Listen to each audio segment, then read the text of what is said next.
going to be talking about the curriculum improvement cycle, and we're going to give you a bit of an update in terms of progress to date. Some of the information in this update presentation, I'm hoping that there are a number of people on the call that have heard before. And just to kind of point out that this isn't a technical session. We're not taking a deep dive into the technical framework and what the future curriculum might be. But I will be sort of setting the scene at the end about how you can attend future questions, future sessions to find out about some of the emerging thinking around the curriculum improvement cycle. And again, we're hoping to have a whole suite of materials that will be available to schools, next academic year. And I suppose from the outset, it's just kind of worth me pointing out is that we're in a really kind of interesting space with the work at the moment. Is that we're going to do our best over the next 6 months or so to kind of show the progress of where we are, but we're not showing anything finished, at this stage. It would be great if some people are able to engage with some of these kind of early materials, but we're not expecting systematic engagement with these early materials at this stage. A lot of that work will continue, will begin during academic session 26-27 and academic session 27-28. But we are looking for some early adopters to start to engage with some of these materials in a little bit of detail. So on the session tonight, we're talking a little bit about a background to the curriculum improvement cycle, which some of you will have heard before. If this is the first time you've attended one of these sessions, some of this might feel a little bit new. I'm going to focus just mainly on the key messages around that. I'm going to talk a little bit about a lot of the work that we did last year to kind of bring you up to speed, including where we are with the technical framework, and then point you in the direction of next steps. At the end of this session, we will be emailing out a feedback form. And as part of that feedback form, there's an opportunity for you there to answer questions, to ask questions. And when you ask questions about the CIC, if you've got any burning questions at that point, what we will do is we will analyse the questions of the team. We'll look for sort of common themes, and we will produce a more generic question and answer session. So what are the general questions that have been asked, and what are the answers to those questions, and we will then sort of circulate that to folks that have attended this call, along with the recording of the session and the slides as well. So just in terms of moving on, then, in terms of the introduction, I suppose, just sort of thinking about where the whole premise, if you like, for where this work has come from. So believe it or not, it came from an OECD report back in 2021. Many of you have heard me sort of talk a little bit about that before. 2021 feels like quite a long time ago now, but the work has been sort of continuing since the report. And during this 2021 report, the OECD made 12 recommendations for Scottish education. Now, not all of these recommendations are relevant to this kind of piece of work, although they are interconnected. But there were several curriculum recommendations that were made. So one of the recommendations was around reassessing the vision for CFE to make sure it was still fit for purpose in 2021 and beyond. One of the recommendations was around adaptation of the senior phase to align with the broader vision for CFE. One of the recommendations was around ensuring that there was appropriate breadth and balance within the curriculum, and also in particular a real kind of steer from the OECD to be clearer on both the role of knowledge and skills about what children would be expected to know, do and understand at developmental times in their learning. One of the recommendations was around a systematic review of the curriculum, because of course CFE has been in place now for a number of years, but there's no dedicated systematic review that's in place, and there's a real feeling that sometimes that causes curriculum overloading, and when something needs to, or when it's perceived for something to be put into the curriculum, I'm using sort of quite clumsy words there, it kind of happens in an ad hoc way rather than in a systematic way, and schools and local authorities feel a lot of pressure as a result of that. And the fifth recommendation, which is very, very relevant, to this piece of work, is to invest in the capacity building in the system, in particular around capacity building for curriculum design, actually how curriculum is designed, at a local level within schools. The reason that I mentioned this OECD report is because it's important to remember, of course, there have been a lot of other reports, in Scottish education since this OECD report in 2021. But I suppose it's important to remind ourselves that the reason that we've had these other reports that have filled the education landscape since 2021 is it's to address, sometimes directly the reports, the response to those original OECD recommendations. So I'm not going to name check these reports in a lot of detail around that, but the reason that we had the putting learners at the centre, sometimes called the Muir Review, was because one of the OECD recommendations was around the role of national agencies, including Education Scotland.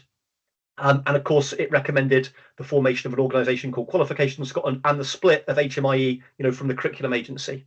It also recommended there was a dedicated curriculum agency, in Scotland, and of course that is what a refocus Education Scotland is going to be arriving at. The reason that one of the reasons for the review around the sort of skills delivery landscape is because the OECD talked about the role of knowledge and skills within that, and it was kind of felt that we need to take a more holistic role around skills to look at that. Sometimes this is called the Withers Review. The reason that we had a national discussion on education was because of that OECD recommendation around reassessing the vision and values of CFE to see if it was still fit for purpose in 2021, and beyond. And the reason that we had the review of assessment and qualifications, sometimes called the Hayward Review, is again because of that recommendation that I've already name checked, earlier in this presentation, which was around how do we get the balance of the senior phase a little bit more in line with the vision, of CFE, or the original vision of CFE. So I mentioned that, of course, is because sometimes we only look at the last report that has been published, but it's really, really important that we go back to this original OECD report so that we really understand some of the challenges that we're trying to solve as part of this piece of work. One of the first things that we did, and again, when we send out the sort of the follow-up email to this webinar, we'll put links into some of these external documents that I will mention if you're interested in it. One of the first things that we did in response to the OECD review is that we looked at where some of the current challenges are and around language. The OECD found during their 2021 field work is that quite a lot of the time in Scotland we've got lots of different words for lots of different things. I think everybody on the call will kind of recognise that. But sometimes we all sit around tables physically or virtually and we use the same words, but we're talking about kind of completely different things. So one of the things that we did as an early part of this work is we produced a document called Language Matters. It's not an extensive document, and we will aim to review this, in the new year. But it looks at about 20 terms in Scottish education, where the OECD and others believe that we had some kind of confusion in the system about what we meant by these different terms, just to make sure that moving forward into the realms of education reform, we can have sophisticated conversations about curriculum where we're all using the same words, but also talking, about the same thing. So again, I will refer to some of this terminology as we go through the presentation, but we will email this out because, again, as we start to get into the guts of education reform out there in the system, it's really, really important that we have, a common language across schools, across settings, across local authorities, and nationally as well. I probably should sort of say from the outset that in many ways that the main aim of this piece of work is to introduce the systematic review of the Scottish curriculum. We are evolving the curriculum, at the same time, which is obviously necessary in terms of this first cycle of curriculum review. But the overall aim is to introduce the systematic review of the curriculum, and we believe that the systematic review will take 10 years, not 10 years where some of this will be realised in schools, but we believe that this cycle will kind of continue in a kind of 10-year cycle. And again, that's based on international evidence. From around the world, and that kind of feels about right in terms of what other systems are doing, so it's not just sort of constant change for change's sake. The current focus of the work at the moment, and this is important as well, is evolving the technical framework. I'll talk more about the technical framework in a moment, but essentially it's what teachers and practitioners use to plan learning. And in particular, as we evolve the technical framework, we're wanting to provide greater clarity on the role and purpose of knowledge and skills to develop understanding. And if you like, that's one of the purposes of what we're trying to do here, is how are we moving towards a curriculum that better supports teaching for understanding. So we've developed over a period of time what we call a model for a curriculum review.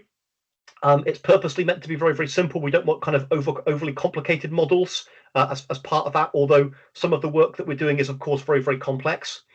The model is in 4 parts. I've mentioned already that we would expect the complete cycle to take about 10 years. And we believe that we're currently in about year 2, of the cycle at the moment. So the first part of the cycle is around analysing. It's when we're looking at all of the different evidence. I'll talk more about curriculum area and the evidence from the other contexts for learning towards the end of the presentation. But our first step in terms of the analysing was, of course, to look at all of those international reports, those independent reports that have previously been commissioned by the Scottish Government. So that includes work from the OECD.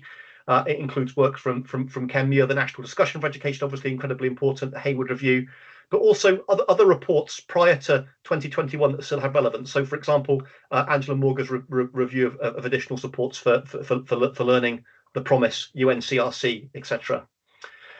We're kind of beyond the analysing sort of stage now with different things. Everything that we've done is, of course, based on evidence. You would expect that, and we're now kind of firmly into the engaging and co-creation stage, of the new curriculum. One of the things that is uniquely different to the work that we're doing in engaging and co-creation compared to other systems that we were in touch with and we've studied as part of developing this model is that our engaging and co-creation stage is very, very practitioner heavy. We've kind of got a rule that where possible, whenever we've got 4 people in the room doing co-creation events, that at least 3 of those people are a teacher and practitioner, and then 1 might be another external stakeholder, or from a different agency. That's very, very different to how we've developed curriculum, in the past, in Scotland. But we believe this is the right thing to do. We believe that curriculum, in this case, should be developed with those that are closest to children and young people, and those, of course, are our teachers, our practitioners, and our school and setting leaders that are out there at the moment in the field. The third stage of the model is around sharing the learning and adoption. In old money, we would have called this implementation. Around this is the implementation stage, when new materials get available and we're wanting to enter into an implementation stage. And the final stage, as you can see there on the diagram, is called modeling, monitoring and evaluation. This is where we kind of set out, right from the start to make sure that what we set out to do, whether we've achieved that or not. And as you can imagine, what you would expect is that from that monitoring and evaluation stage, that might then lead into the next analysing stage, of a future cycle of the curriculum reform. So this model has been developed over time, and again, this is the model we're sticking with at the moment. And again, we're sort of firmly in the engaging and co-creation stage. Now, I should mention, and again, a number of you may know this already, is that during academic year 2024-2025, we published 3 discussion papers, on the curriculum improvement cycle. We're not necessarily expecting people to have read these around this, although they're very, very popular, on the curriculum improvement cycle website, and we know that a lot of people have engaged them. But we're relaxed about these being read at school and classroom level. This is just really about how we've tried to show our working, as we've gone along.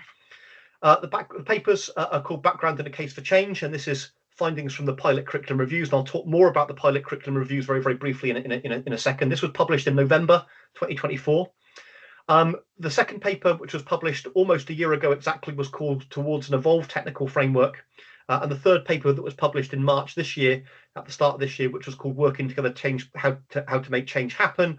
And this was really about how we would go about the review process. And again, when we send out the email in response to this webinar, along with the recording and link to the recording and those things, we will also put links into these papers as well, so that you can engage with them if you're interested. And there's no pressure to do that, but if you're interested, you can engage with them. I'm going to talk through a little bit about what's in each of these papers now, because this is really important, to the background of where we are with the work. So the first paper that I've already mentioned, that was published in November 2024, was called Background and a Case for Change, and this really was a write-up of the work that we had mostly done during academic year 23-24, which was a series of pilot curriculum reviews. And there are a number of reasons for doing sort of pilot curriculum reviews. And I suppose I should point out at this stage is these weren't sort of full reviews of the curriculum. Some of this work was bigger than others, like in different ways. Sometimes it was a one-off event. Sometimes it was a series of sort of smaller events. Sometimes these events were online. Sometimes they were face-to-face. Sometimes they were hybrid. Sometimes they involved different parts of the system, promoted people, non-promoted people, a mix of people. But the reason that we tried all of these different things around this and different activities was to get good at reviewing the curriculum, to help us get good to do these different pilots, to help us develop a model that we felt comfortable with, which was the right way to start the systematic review. And one of the reasons that we wanted to do that is we wanted to get good at it. Like, we've not done this kind of work, for a sort of period of time before. Most of the people that were involved in this work might have been involved in CFE, but they weren't involved in the kind of the planning, of CFE and the evolving the curriculum. So we wanted to get good at it and try different things, with the new and modern tools that are available. So we carried out some pilot work in the different curriculum areas that you can see there: maths, health and wellbeing, social studies, modern language, expressive arts, English. But also we carried out some pilot work in a number of cross-cutting themes, including political literacy and social justice and equalities as well. So part of this was to get good at reviewing the curriculum of the process, but also as part of some of the standardized activities that we did, we also wanted to identify some early themes that might be useful for curriculum review, but also to uncover and be very, very open about some of the tensions that exist currently within Scotland's curriculum. And I'm going to talk about some of those tensions in a minute. I'm going to be sort of quite open and honest about that. It's all written up, in this paper. We've never tried to kind of hide that. But I suppose one of the most interesting things that was coming through and rising to the top when we were doing this work, and over 500 people were involved, in this pilot curriculum review work, and that covered all 32 different local authorities in Scotland and different partners. There was a whole mix of people that were involved. Is the big thing that seemed to be coming through a lot was everybody really, really valued the agency, that CFE currently gives, that use of local autonomy, being able to develop curriculum that was highly suited for individual learners, principles of inclusion, principles of equality. Nobody wanted to move to a curriculum that was highly prescriptive. Nobody wanted to move to a curriculum that you might find in countries like South Korea, Singapore, or England outside of the academy structure. But what people were really, really asking for is they said, look, what we really, really want is we like the agency and the flexibility that CFE gives us. But what we really want is we really want more clarity in what children and young people are expected to know, do, and understand at developmentally appropriate times, in their learning. So the challenge that we set ourselves throughout this work is how do we develop a curriculum? How do we evolve the curriculum around this? Because we're not starting again. We're evolving CFE. Things like the capacities will remain, and I'll talk more about that in a second. But how do we provide refreshed guidance which answers this question of providing clarity, but still with the flexibility that we know that schools and settings value at a local level? And one of the ways that we've started to sort of think about this a little bit was we started to think about the suitability, if you like, of our current technical framework around this. And technical framework is one of these terms that appears in that language matters document that I've mentioned already. And again, we've got a definition here of a technical framework. So a technical framework is essentially the materials that educators and teachers and practitioners use to plan learning. And currently in Scotland, this would include things like the experience and outcomes, the benchmarks. It would include things like local progression frameworks. It would include things like responsibilities of all. And it would, of course, also include, particularly in the senior phase, qualification course specifications, and local approaches to moderation. What do people use to plan learning? And there was a kind of feeling that some aspects of the technical framework at the moment, although well-intended, weren't necessarily fit for purpose when we were doing this work, in 23, 24. And of course, that would continue now if we were to do this work now. And there are, of course, a number of different tensions or some specific tensions that arose. And again, we've written this all up in that first paper, which was the case for change. And so again, coming through a lot is around the vagueness of language that we use in experience and outcomes and benchmarks, coming through very, very strongly. These are just the things that were coming through strongly. There were strengths, obviously, as well. The ineffective and overly complex position of cross-curricular expectations. Sometimes we call these core competencies. Sometimes we call these cross-curricular themes or cross-curricular learning. There was a kind of feeling sometimes that sometimes schools would suddenly expect to like retrofit creativity or employability or entrepreneurship suddenly into their curriculum, because society at that point seemed to think that children and young people weren't equipped with these skills. But rather than doing it in a systematic way, how do we kind of embed that a little bit better? There was a kind of feeling, and I think this was really, really interesting, that sometimes linking an experience to an outcome actually predetermines the pedagogical approaches. So actually that removes agency rather than to promote agency, which is, of course, one of the original aims of CFE. And that sometimes this kind of like one size fits all model, the way that we automatically divide things up into different kind of curriculum areas. For example, remember we had during CFE that kind of term, the unpacking of E's and O's, and everybody was sort of trying to work out what to do. But actually we just needed to really acknowledge the differences between different curriculum areas. For example, the way that children and young people might learn or engage with expressive arts and health and well-being is going to be very different, to maths and science. But also the way that young people learn and the way that our school system is structured in the early years and primary is very different to secondary as well. So how do we acknowledge these differences as well? We'll also, of course, realizing that we've all got a lot to learn from each other. And again, another point that was coming through very, very strongly, which can be described as equity issues. And this is around the fact that because of the vagueness of the E's and O's and benchmarks, it would actually be quite easy at the moment for young people in Scotland to have a very, very different experience in terms of what they might know, what the skills that they might develop and what they might understand, in different parts of Scotland. So there's a question around what's the essential knowledge and skills that are important for all children and young people in Scotland in order for them to thrive in 2025, and beyond. Now, of course, if we've got challenges with the technical framework around this, and if we need to address these challenges, there are kind of different things that we could do here. Is that we could, for example, take our current technical framework, the experience and outcomes, the benchmarks, local progression frameworks, and we could kind of like add extra bits to that. But in terms of testing, nobody wanted that. Nobody wanted another thing that was just sort of that was trying to put in to sort of try and fix something. And again, people use that terminology, fix something. Again, we didn't really want then a separate sort of knowledge and skills framework to accompany, the experiences and outcomes. That kind of felt like that was a bit of a backward step, in some ways, and not the aspirational step that we want. And again, while we acknowledge that there will be work ahead as a result of this, there was a kind of feeling that this was the time really to kind of go back and think about what might an alternative technical framework look like, for 2025 and beyond, which is more fit for purpose for where we are now, at this point in time.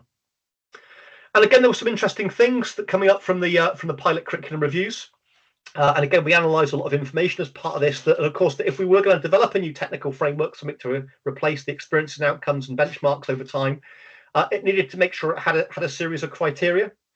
And if you like, these are the kind of the emerging criteria that was arising from the pilot curriculum reviews that we've tried to take into account as we develop this work. And I'm not going to read all of these out now, but I'll maybe pick up on some of them because I think these are important. So up in the top left, you can see there is that what people were asking for is as part of an emerging technical framework, people really wanted, better parameters for being able to select and importantly deselect content. How do we prioritize and deprioritize? There was a real feeling, particularly from our primary colleagues, that the curriculum at the moment feels overcrowded. It feels kind of full, but there's no mechanism for prioritizing and deprioritizing as around that. So how do you do that to help children and young people to be able to go deep around some of the aspects of their learning? I mentioned already, if I go to the bottom left, how do we adapt the technical framework to make sure it's different for different areas and different sectors? ELC is very, very different from secondary. There's a lot that both sectors can learn from each other, but how do we adapt that in different ways? And also the way that children engage with different curriculum areas is very, very different around that as well. There was a real feeling that what we really wanted was a 3 to 18 framework that was aligned and was consistent with the senior phase, and not, as was described to me by one colleague, that says not an 18 to 3 framework, which kind of feels like we've got some of the time at the moment. So how are we absolutely sure that curriculum will be driving qualifications and qualification design, and not the other way around? Definitely people were interested in kind of clarity and progression from early years and childcare, rather than different progression models that we've got at the moment, across Scotland, which sometimes leads to inequity in terms of knowledge and skills. Clearer priorities around cross-curricular themes, as I've mentioned there already, and again coming through greater clarity around the knowledge, skills, and understanding that young people should have at developmentally at points in their learning. So these are the criteria that we kind of set out to do to start with, and all of our work, we constantly refer back to this to make sure that we're constantly meeting this criteria.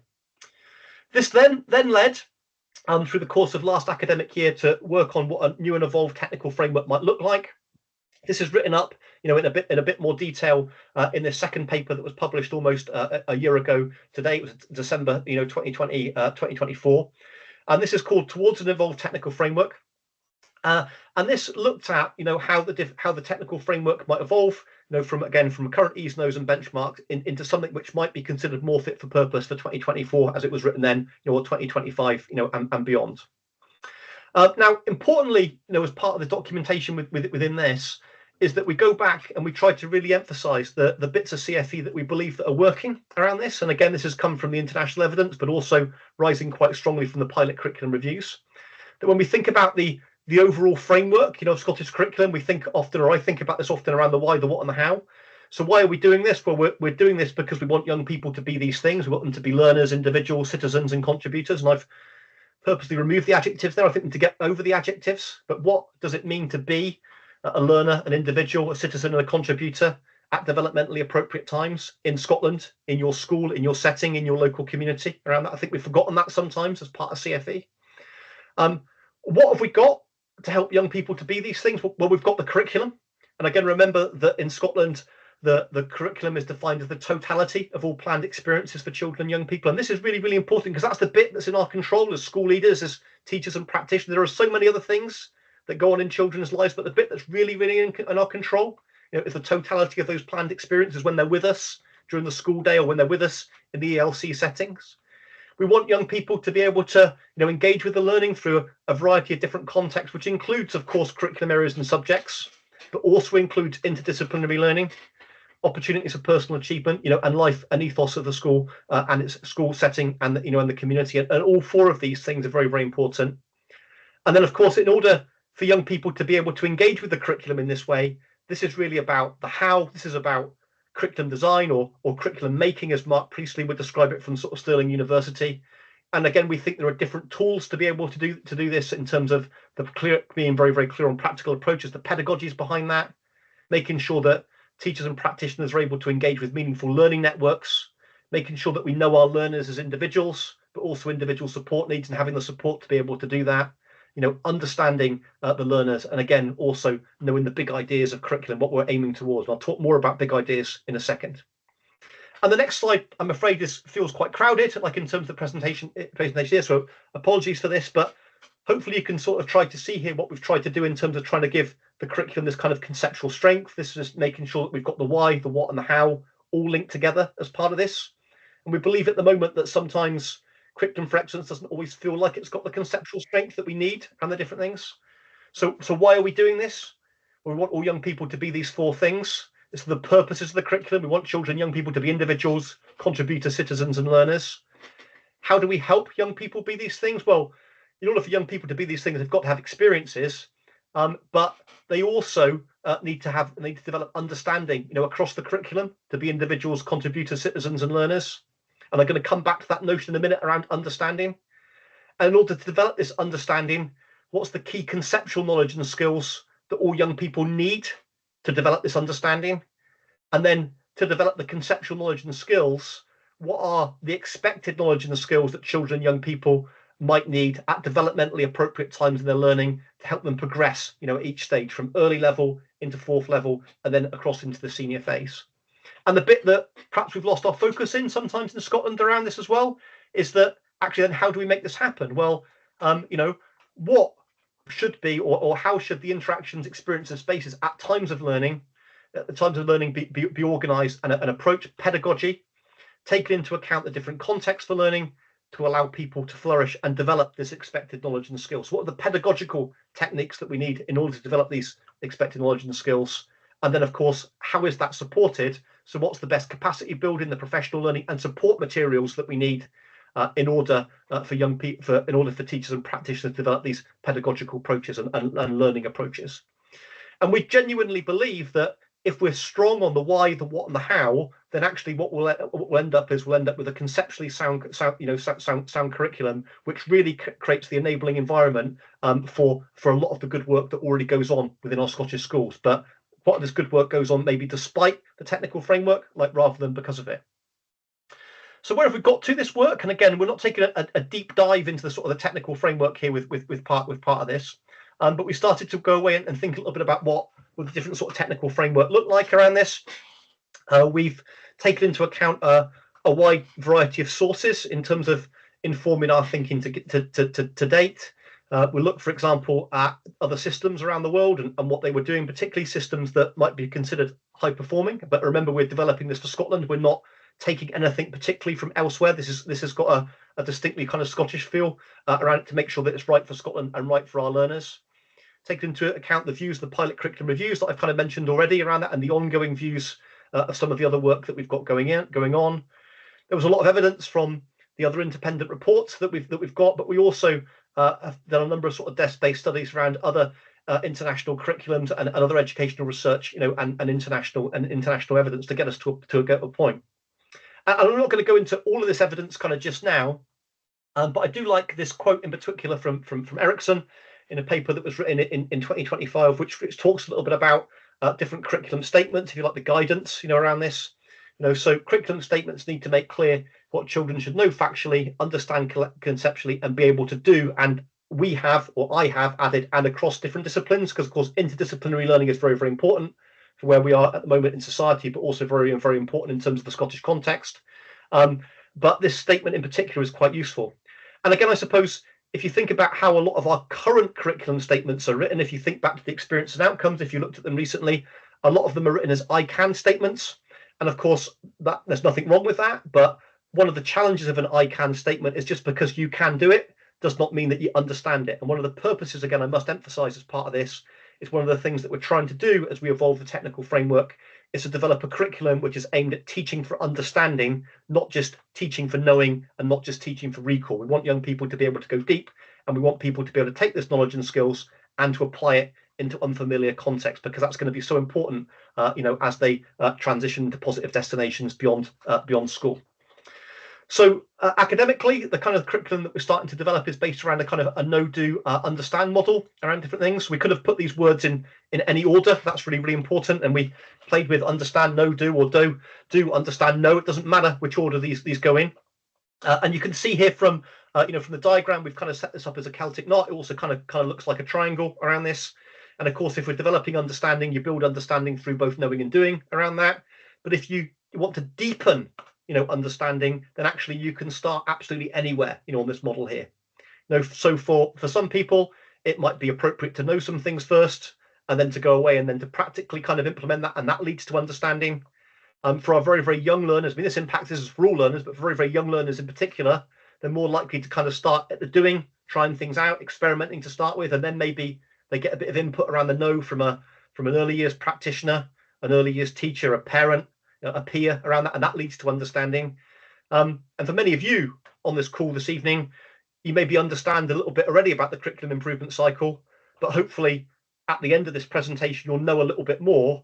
And then when you actually go away and you apply that into practice and you think about that or tell that to other people, through the doing, that will also help build your understanding as well. So we kind of purposely built this model where you can sort of start from anywhere to sort of try and make that work, because this is how learning happens. And it also starts to remove that kind of ridiculous debate that we have sometimes around the importance of knowledge versus skills. And of course, that's a red herring around this. Both are important, and it's about integrating these if we want to develop understanding. Now, I want to kind of unpack this a little bit, sort of slightly for us. So I'm just going to go back to my diagram here that I showed before about the what, because at the moment it's the what that we've been focusing on, like in the current work, because the part of the what includes the technical framework, includes this know, do, understand model. That's not what it all includes. That's really, really important. This is incredibly complex around this, and one of the things that we're working hard to do is to try and explain this in a simple way. But the know, do, understand framework sits within that what. I just kind of want to sort of break it down, a little bit, I suppose, just focusing on the what, around this in terms of how we're imagining, what the new framework might look like. So if I go to the first line that I've got there, then, which I've mentioned already. So what do all children and young people need to understand across the curriculum to help them be individuals, contributors, and learners? When we think about the evolving sort of technical framework or the evolving know, do, understand, we think about what are the big ideas, what are the big ideas that young people need to know by the end of their learning journey, which is important to them to survive and thrive in Scotland and in the world in 2025 and beyond. And importantly, as part of this is the role of concepts. So what are the key concepts that are part of these big ideas, and how do the concepts, and concepts is a word that I'll keep coming back to, how do the concepts, if you like, provide the spine and the conceptual strength there through the curriculum? So how are we teaching for conceptual understanding? And concepts are obviously an important part of that.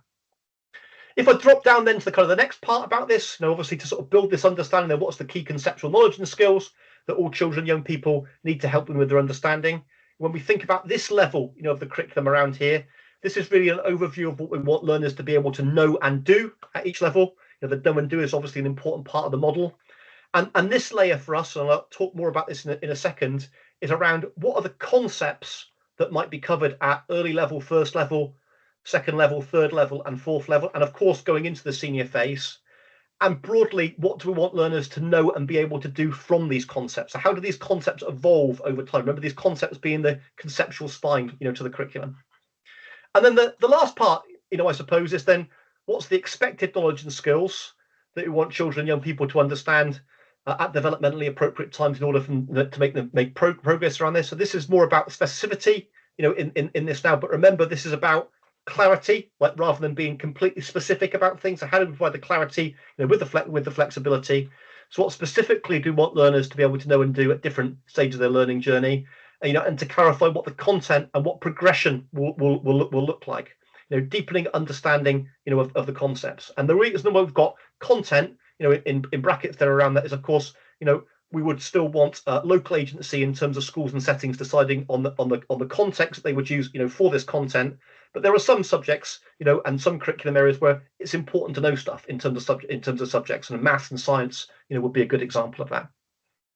So I suppose what I'm sort of saying is when we look at those kind of like the middle part of the diagram there in terms of the what, we're imagining that when we put out the new guidance, we'll show some examples of that, or where you can find some examples at the minute, is that in terms of the know, do, understand, we've got 3 different layers as part of that.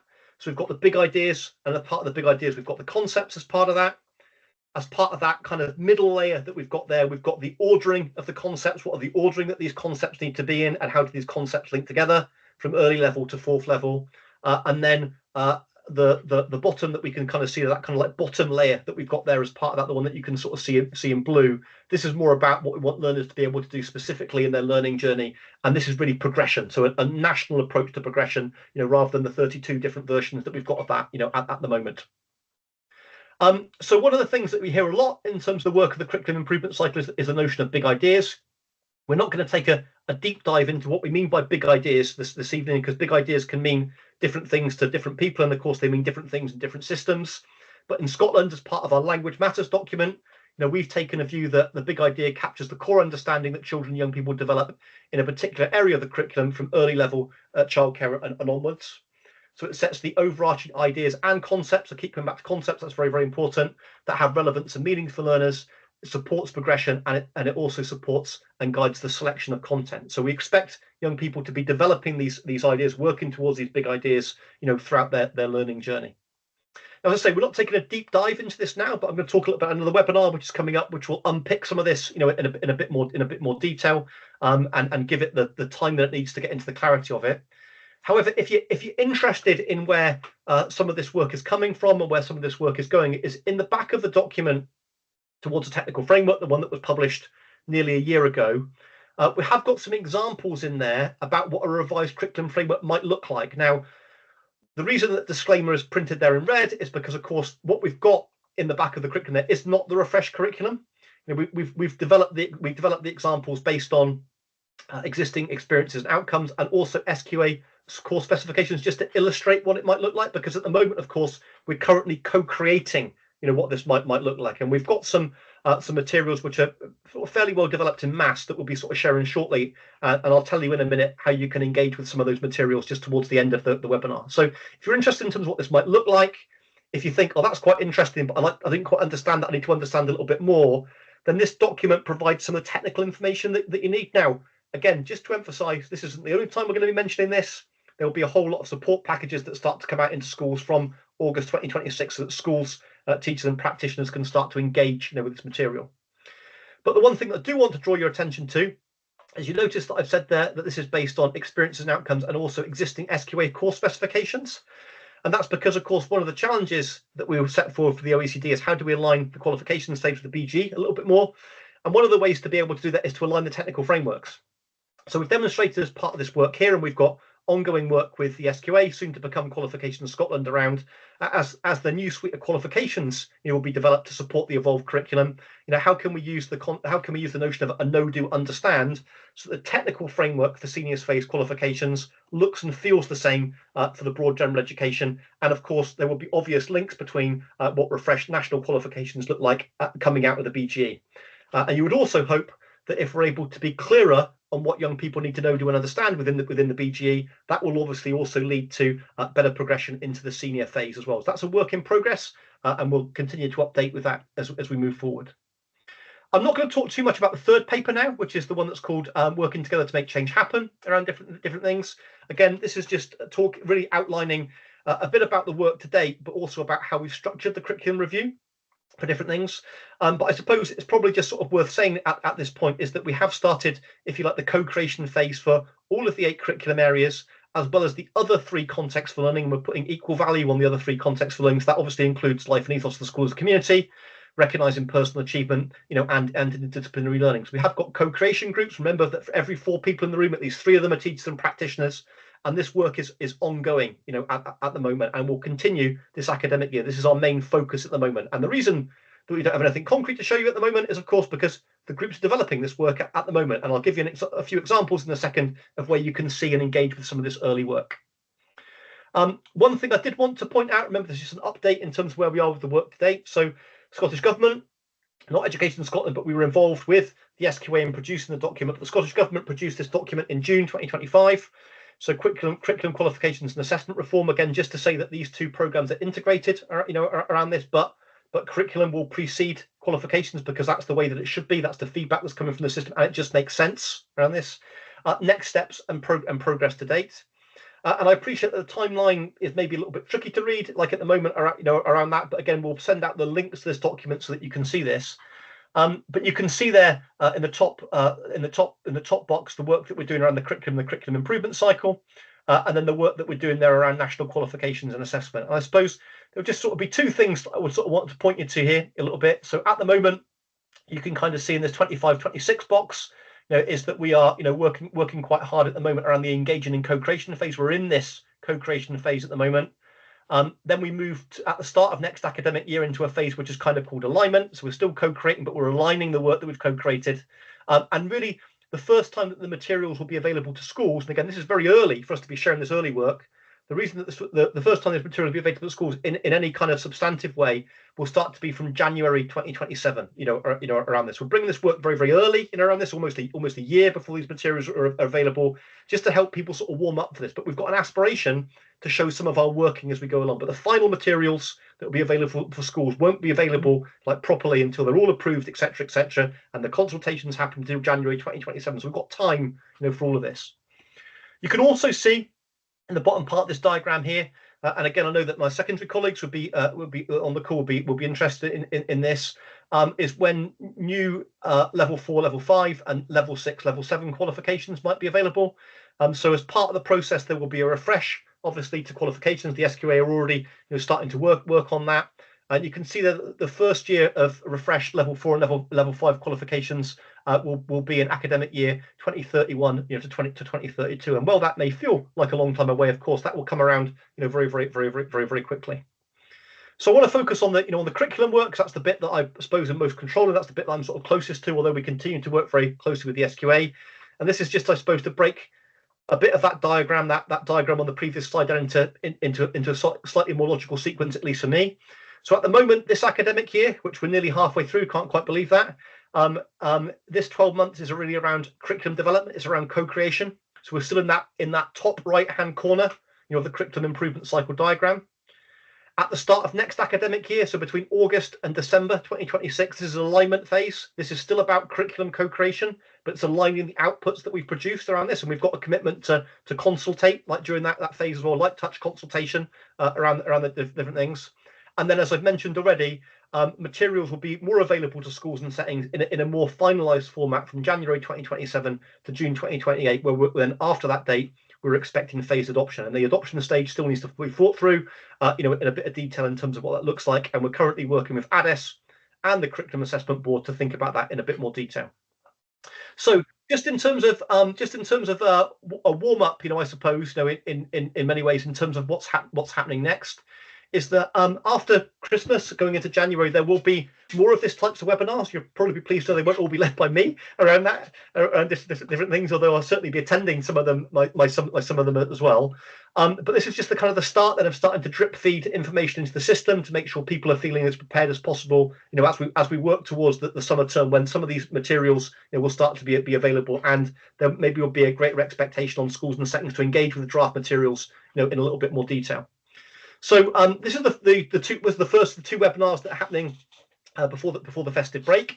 So this is just an update in terms of the progress. It's not a technical update in any ways. There'll be opportunities and times for that. But next week we've got an update around maths and numeracy.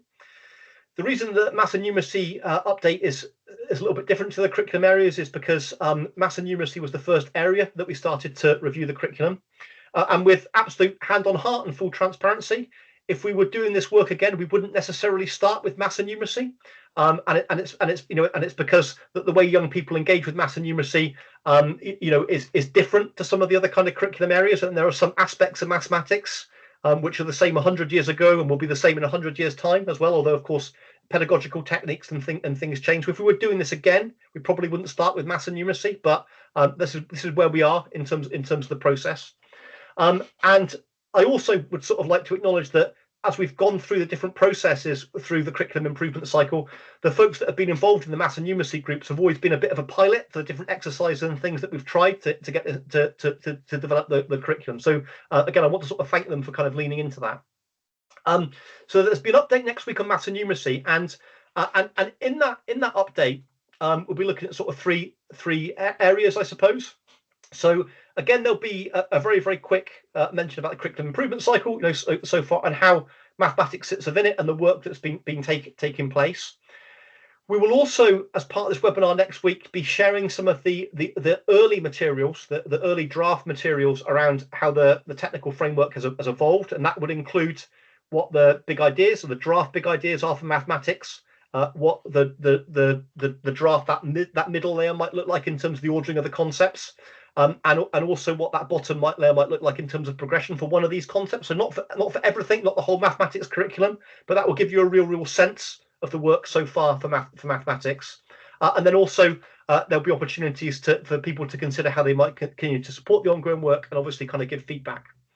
And again, as a bit of a precursor, and we will record the session next week as well, is that this is what the draft agenda is looking like. So there's a whole group of different people there, including our national maths specialist, including folks from Education Scotland, both in terms of the curriculum, learning, teaching and assessment team, but also the maths and numeracy team, but also some inputs as well from Anglia Ruskin University in terms of our partnership with the academic working as well. So a bit of a sort of spoiler alert in terms of the webinar around this. And you can imagine that post-Christmas we'll start to have webinars for other curriculum areas, but also these other contexts as well. And importantly, and I need to emphasise this, and importantly, specific webinars for ELC, primary, ASN. So there'll be lots of opportunities for people to engage in different aspects of the work. Also next week, and this will be available on the Education Scotland website, and we will circulate the links when they're available, is as part of the evidence gathering phase. We will release the background evidence paper for maths, which is what a lot of this work is based on. And also, after we've shared the resources, at the webinar around this, is that we will start to post online on the Curriculum Improvement Cycle website what some of these draft big ideas are. So again, we can start to take some light touch feedback. Now, again, these aren't the finished article. I don't need to emphasise that this is just about showing our working as we're going along, which we think is the right approach as part of this. Also, as part of this work, not linked necessarily into maths and numeracy, we'll start to publish some sense-making tools. And if you are from a local authority school around this, then these sense-making tools will arrive to you via Directors of Education.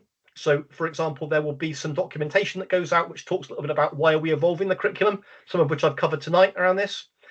And just to also reassure you that now that this document has been approved, we're working with organisations that support parents and support young people to take this information to make it appropriate for children and young people, and also to make it appropriate for parents and families. And we hope to have that information ready for the summer term around that. So at the moment, we don't want to raise expectations in the work because we've got nothing really to show, right? But we will, start to engage with other very important groups in terms of the process, from the summer term, including obviously children and young people who have been involved in some of the work so far in curriculum co-creation, but not in a holistic way, and also obviously parents and families as well. So there'll be some sense-making tools that come out, which will be shared more widely.